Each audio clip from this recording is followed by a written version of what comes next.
Donc bonjour à tous, bienvenue dans cette petite série qui va présenter Angular. Nous allons faire un petit historique et nous allons voir les logiciels utilisés et nous ne ferons pas l'installation dans cette vidéo mais nous la ferons dans la prochaine. De toute façon c'est pas grave, les vidéos sortent par deux et donc si vous n'installez pas ici, vous installerez dans la vidéo juste après. Voilà. Et puis si vous avez déjà Angular d'installer, et ben c'est encore mieux, tout simplement. Ok, donc qu'est-ce qu'Angular? Alors Angular, c'est un framework qui est développé par Google, qui utilise le langage TypeScript de Microsoft. Du coup, on verra pour les prérequis par la suite, mais il sera nécessaire d'avoir quelques petites bases en TypeScript.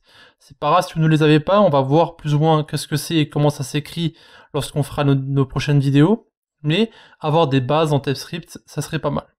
Et donc justement, ce framework permet de développer des applications front-end très performantes et très rapidement. Vous verrez que c'est vraiment très sympathique à utiliser.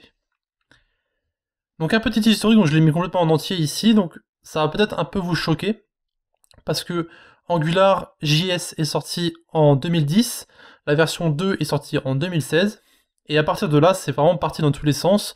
Il y a eu Angular 4 en décembre 2016, donc en 2017 vous avez Angular 5, 2018 Angular 6, et deux versions donc en une année. Donc en mai vous avez 6, et en octobre vous avez Angular 7.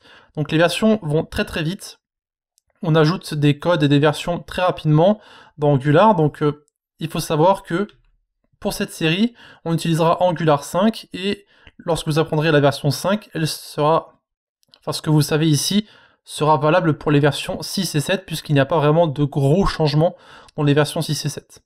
Et donc les prérequis, donc comme je l'ai dit, HTML, CSS et JavaScript, ça c'est obligatoire évidemment, et vous avez des bases à avoir aussi un peu en TypeScript si vous voulez bien comprendre le code et comment il s'écrit. Bien évidemment, ce n'est pas obligatoire d'avoir des bases en TypeScript. Donc ça sera tout pour cette petite présentation de Angular. Donc c'était une vidéo qui était très rapide. Donc je voulais juste poser un peu les bases, un peu une sorte d'épisode 0 on va dire, mais en épisode 1, et du coup on va commencer les choses sérieuses dès la prochaine vidéo, donc quand on fera l'installation et quand on créera notre première application.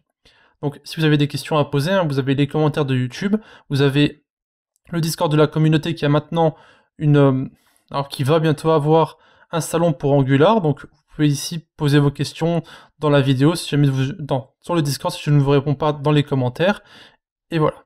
Donc ça sera tout, c'était Alex, et on se voit dans la prochaine. De plus, n'hésitez pas à visiter nos différents réseaux, donc eux aussi dans la description, Discord, notre blog, Facebook, Twitter, Google+, etc.